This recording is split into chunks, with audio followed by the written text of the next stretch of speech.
l'issue de son deuxième voyage missionnaire, Paul était repassé à Jérusalem avant de rentrer à Antioche de Syrie, où il était demeuré environ 6 mois.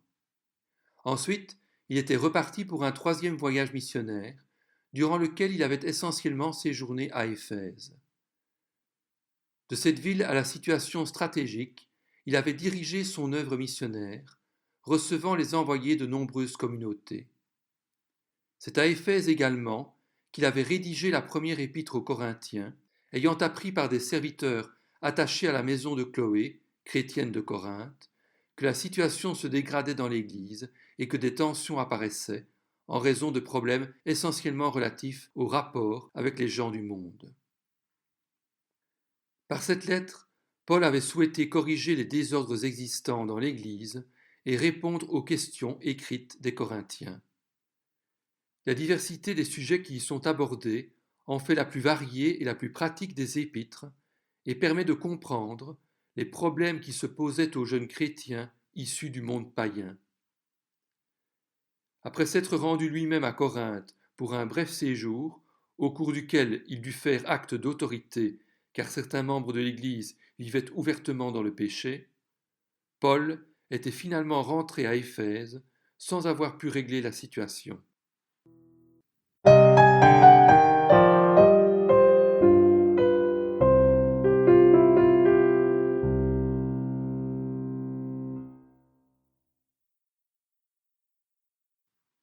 À Éphèse, Paul dut aussi faire face à l'opposition. Une émeute fut en effet dirigée contre lui, orchestrée par un orfèvre du nom de Démétrius. Cette attaque coïncida probablement avec la grande fête du mois de mai qui transformait la ville d'Éphèse en une foire gigantesque et une bacchanale sans pareille. Elle se déroulait autour du prestigieux temple d'Artémis. Le mois de mai tout entier était consacré à la déesse de toute la Grèce.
À l'occasion de cette fête d'Artémis, des foules nombreuses venaient à Éphèse, ce qui pouvait favoriser l'expansion des idées chrétiennes. Et Paul voulait en profiter pour élargir son champ d'action missionnaire. Mais ces activités pouvaient nuire aux revenus de plusieurs artisans. Le personnel employé au service du temple d'Artémis, les prêtres de la déesse et toute cette foule d'eunuques, de prostituées, de magiciens, de comédiens, de joueurs de flûte, de diseurs de bonne aventure et d'astrologues, étaient affectés par la prédication de Paul. Et ceux qui avaient le plus à perdre étaient les commerçants et les négociants de la ville, les fabricants d'objets d'art et les orfèvres, les petits marchands et les vendeurs d'objets de piété, qui risquaient de voir leurs revenus diminuer. Dans les premiers temps, la prédication de Paul n'avait pas dérangé les fervents de la déesse Artémis. Mais à mesure que le nombre de conversions se multipliait, les rumeurs commençaient à circuler. Dans le temple, les prêtres d'Artémis s'alarmaient, et plus encore les orfèvres qui vendaient des souvenirs à proximité du lieu de pèlerinage. Cela rapportait beaucoup d'argent. Les voyageurs qui revenaient d'Éphèse avaient l'habitude d'emporter un souvenir à leur famille, une Artémis argentée ou dorée, une image de son temple, une médaille qu'on pouvait porter comme amulette. C'est ainsi que la déesse donnait du travail et du pain aux artisans de la ville. Cette année-là, le lien entre la prédication paulinienne et la mauvaise marche des affaires fut vite fait. Voilà pourquoi Démétrius, qui employait peut-être lui-même dans ses ateliers de nombreux dessinateurs et ciseleurs, qui copiaient en plâtre, en plomb, en argent ou en or des statues de la déesse, des maquettes du temple, des médailles de toutes sortes, se fit le porte-parole de sa corporation et des ouvriers engagés par les orfèvres. Il les rassembla avec ceux qui exerçaient une activité similaire et dit : « Vous savez que notre prospérité dépend de cette industrie. Or, vous voyez et entendez dire que non seulement à Éphèse, mais dans presque toute l'Asie, ce Paul a persuadé et détourné une grande foule en disant que les dieux fabriqués par la main de l'homme ne sont pas des dieux. Cela risque non seulement de discréditer notre activité, mais aussi de réduire à néant l'importance du temple de la grande déesse Artémis, et même de dépouiller de sa majesté celle que toute l'Asie et le monde entier vénèrent. » À ces mots, ils furent remplis de colère et se mirent à crier : « Grande est l'Artémis des Éphésiens !» L'agitation gagna toute la ville, et l'on se précipita en masse vers le théâtre, où Démétrius voulait organiser une réunion de protestation. Le mot d'ordre circula : « Au théâtre, au théâtre !» Ils entraînèrent avec eux Gaius et Aristarque, des Macédoniens, compagnons de voyage de Paul. Paul était décidé à se rendre à l'assemblée, mais ses disciples et ses amis l'empêchèrent de se risquer au théâtre. Dans l'hémicycle du théâtre, des promeneurs et des pèlerins, le personnel des magasins, des restaurants et des banques, des gens qui sortaient de la bibliothèque, des jeunes hommes qui étaient au stade, au gymnase, au bain et aux lieux de sport, se joignirent à la foule. Tous furent entraînés et se retrouvèrent soudainement dans le grand amphithéâtre. Les uns criaient une chose, les autres une autre, car la confusion régnait dans l'assemblée et la plupart ne savaient pas pourquoi ils s'étaient réunis. Alors on fit sortir de la foule Alexandre, que les Juifs poussaient en avant. Et Alexandre fit signe de la main qu'il voulait parler au peuple. Mais quand ils reconnurent qu'il était juif, tous crièrent d'une seule voix pendant près de 2 heures : « Grande est l'Artémis des Éphésiens !» Cependant, le secrétaire de la ville put calmer la foule.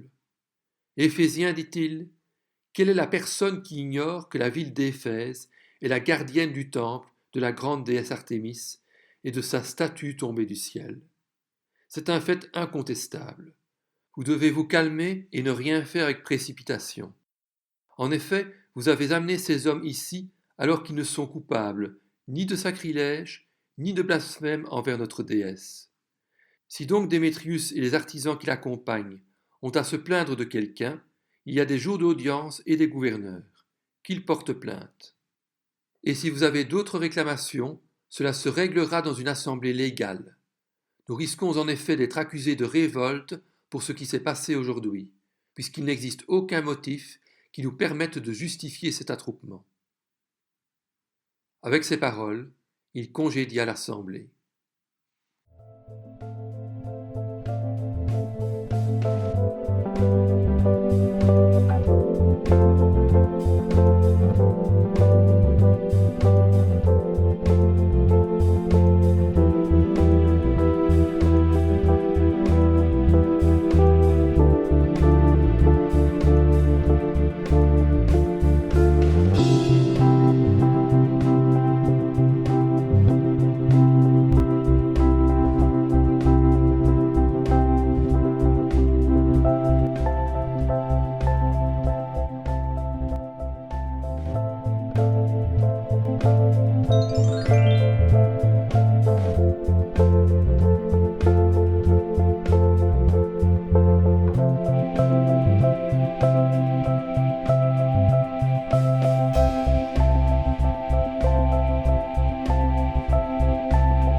Une fois libéré de prison, Paul fit venir les disciples d'Éphèse et les encouragea.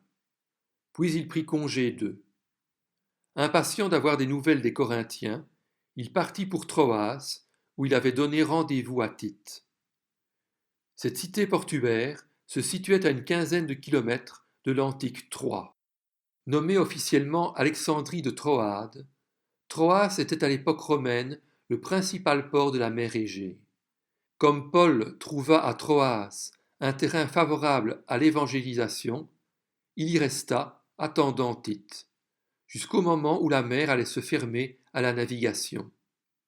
Alors, comme Tite ne pourrait plus arriver que par voie de terre, inquiet pour la sécurité de celui-ci, Paul décida de partir à sa rencontre en Macédoine. Il y trouva bien des afflictions. Luttes au dehors, craintes au dedans, dira-t-il, mais aussi une grande libéralité parmi les chrétiens qui contribuèrent généreusement à la collecte pour les saints de Jérusalem. Tite rejoignit enfin Paul à Philippe, porteur de bonnes nouvelles. L'Église de Corinthe avait pris position contre l'offenseur et s'était humiliée de son attitude envers l'apôtre. Elle chargeait Tite de l'assurer de son repentir et de sa soumission. Les Corinthiens avaient donc pleinement justifié les espérances dont l'apôtre avait fait part à Tite. Toutefois, Tite fit également part de l'existence d'un groupe opposé à Paul. Paul visitera encore en Macédoine les églises de Thessalonique, de Bérée et des environs en adressant de nombreuses paroles d'encouragement aux croyants de cette région. C'est durant son séjour en Macédoine qu'il rédigea la seconde épître aux Corinthiens.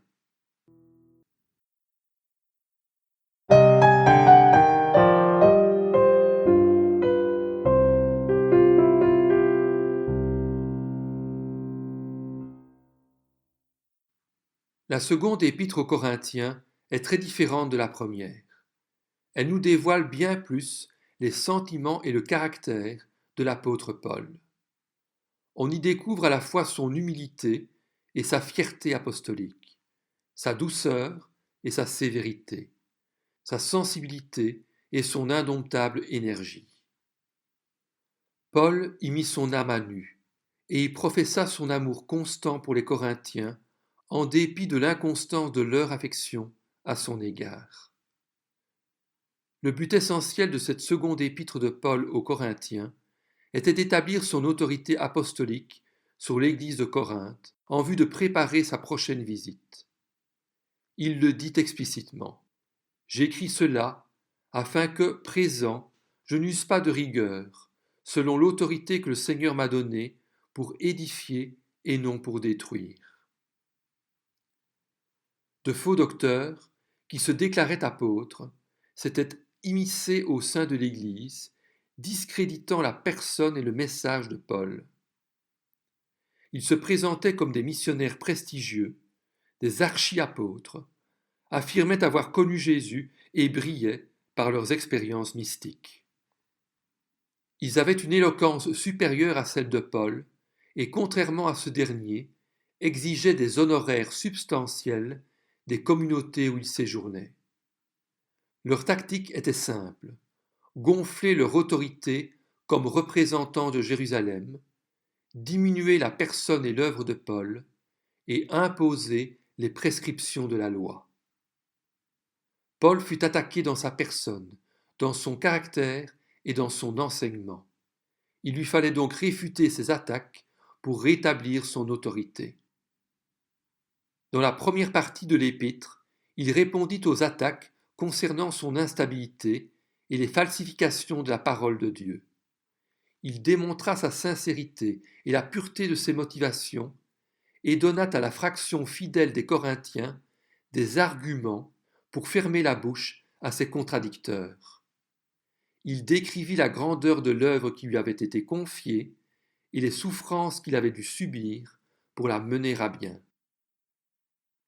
Mais, écrivit-il, nous nous rendons à tous égards recommandables, comme serviteurs de Dieu, par beaucoup de patience dans les tribulations, dans les calamités, dans les détresses, sous les coups, dans les prisons, dans les troubles, dans les travaux, dans les veilles, dans les jeûnes. Paul compara son ministère à celui des faux docteurs. Si ses rivaux se vantaient de leurs expériences mystiques, Paul n'était pas en reste. Il rappela les visions et révélations que le Seigneur lui avait accordées. Mais il n'insista pas, car, dira-t-il plus loin, la puissance de Dieu se déploie dans la faiblesse. Les semeurs de discorde se présentaient avec une lettre de recommandation délivrée par la direction de Jérusalem. Paul répondit qu'il n'avait pas besoin de lettre de recommandation, rappelant aux Corinthiens qu'ils étaient eux-mêmes une preuve vivante de la validité de son apostolat, puisque c'était par son moyen qu'ils avaient été sauvés. C'est vous qui êtes notre lettre, écrite dans nos cœurs, connue et lue de tous les hommes, écrit-il. Paul opposa à leurs ambitions un style de mission marqué par la croix. Le poids de l'argumentation reposait essentiellement sur la démonstration de la supériorité du ministère de la Nouvelle Alliance. Les Corinthiens devaient être persuadés que le ministère des vrais apôtres de Christ, dans la faiblesse et les tribulations, était bien plus glorieux devant Dieu que celui des super apôtres qui, avec leur prétention de gloire visible, se situaient sur la ligne du ministère de l'Ancienne Alliance. Vous êtes manifestement, écrit-il, une lettre de Christ, écrite par notre ministère, non avec de l'encre, mais avec l'Esprit du Dieu vivant, non sur des tables de pierre, mais sur des tables de chair, sur les cœurs. Or, si le ministère de la mort, gravé avec des lettres sur des pierres, a été glorieux au point que les fils d'Israël ne pouvaient fixer les regards sur le visage de Moïse, à cause de la gloire de son visage, bien que cette gloire fût passagère, combien le ministère de l'Esprit ne sera-t-il pas plus glorieux? Et Paul ajoutera plus loin, « Si quelqu'un est en Christ, il est une nouvelle créature. Les choses anciennes sont passées. Voici, toutes choses sont devenues nouvelles. Et tout cela vient de Dieu qui nous a réconciliés avec lui par Jésus-Christ et qui nous a donné le ministère de la réconciliation. En effet, Dieu était en Christ. Il réconciliait le monde avec lui-même en ne chargeant pas les hommes de leurs fautes. Et il a mis en nous la parole de la réconciliation. Nous sommes donc des ambassadeurs pour Christ, comme si Dieu adressait par nous son appel. Nous supplions au nom de Christ, soyez réconciliés avec Dieu. En effet, celui qui n'a pas connu le péché, il l'a fait devenir péché pour nous, afin qu'en lui, nous devenions justice de Dieu. La deuxième partie de l'épître ouvrait une parenthèse, mais qui servait également à l'argumentation de Paul. Les Corinthiens avaient bien accueilli, à l'origine, l'idée de participer à une collecte au profit des chrétiens de Jérusalem qui étaient dans la peine et les privations. Mais ils n'avaient pas été fidèles à leur engagement. Paul leur adressa alors un appel émouvant afin qu'ils respectent leurs paroles, imitant la générosité du Seigneur. De même que vous excellez en toutes choses, en foi, en parole, en connaissance, en zèle à tous égards, et dans votre amour pour nous, faites en sorte d'exceller aussi dans cette œuvre de bienfaisance. Car vous connaissez la grâce de notre Seigneur Jésus-Christ, qui pour vous s'est fait pauvre, de riche qu'il était, afin que par sa pauvreté vous fussiez enrichis. Cette collecte démontrait la sollicitude de Paul pour les chrétiens de Judée et l'unité profonde du véritable corps de Christ, constitué par les anciens juifs et les anciens païens. Elle devait par là même convaincre les Corinthiens de la fausseté des accusations des adversaires de Paul, qui avaient voulu persuader les Corinthiens que le fondateur de leur Église agissait sans lien avec l'Église mère de Jérusalem. Dans la dernière partie de l'épître, avec une ironie parfois mordante, Paul joua le rôle du vantard qu'on venait de lui attribuer. On lui reprochait d'être arrogant, d'écrire des épîtres impertinentes, d'être un faux frère avide de gloire. Sous le masque de l'ironie grecque, Paul dénonça ceux qui s'opposaient à lui et à Christ et qui savaient si bien faire leur propre publicité. Que celui qui veut éprouver de la fierté mette sa fierté dans le Seigneur. En effet, ce n'est pas celui qui se recommande lui-même qui est approuvé, c'est celui que le Seigneur recommande.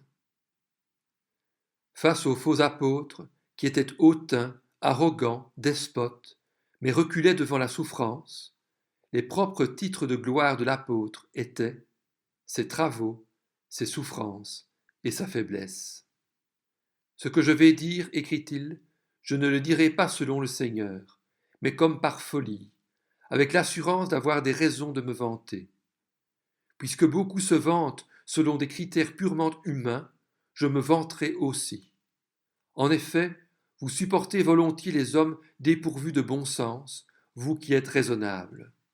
Tout ce qu'on peut oser dire, je parle comme un fou, moi aussi j'ose le dire. Sont-ils hébreux? Moi aussi. Sont-ils israélites? Moi aussi. Ils sont de la descendance d'Abraham? Moi aussi. Ils sont serviteurs de Christ? Je parle comme un fou, je le suis plus encore. J'ai bien plus connu les travaux pénibles, infiniment plus les coups, bien plus encore les emprisonnements, et j'ai souvent été en danger de mort. S'il faut se vanter, c'est de ma faiblesse que je me vanterai. Dieu, qui est le Père du Seigneur Jésus-Christ et qui est béni éternellement, sait que je ne mens pas. Paul se reconnaissait faible, pour que les Corinthiens ouvrent les yeux sur leur propre faiblesse.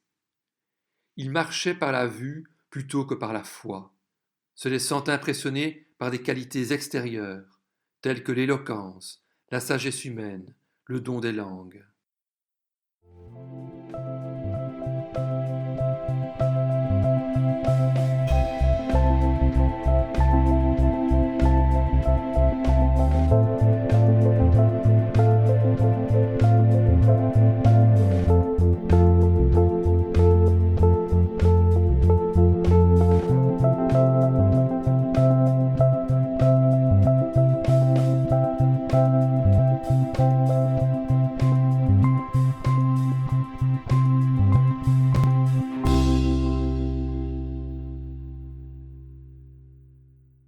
Il fallait que les Corinthiens cessent de se laisser abuser par des prédicateurs de parade, et qu'ils reconnaissent en eux-mêmes le vieil homme qui doit faire place à l'homme nouveau, qu'ils se souviennent de Jésus qui pour eux s'était fait pauvre, de riche qu'il était. Tite, et probablement Luc et Aristarque, portèrent cette lettre à Corinthe, et il semble qu'elle ait été très bien accueillie par les Corinthiens. Après son séjour en Macédoine, au cours duquel il rédigea cette épître, Paul porta l'Évangile jusqu'en Illyrie, cette province à l'ouest de la Macédoine, bordant l'Adriatique. Ensuite, il retourna lui-même à Corinthe, où il demeura durant 3 mois, pendant lesquels il jouira du calme intérieur nécessaire à la rédaction de l'Épître aux Romains.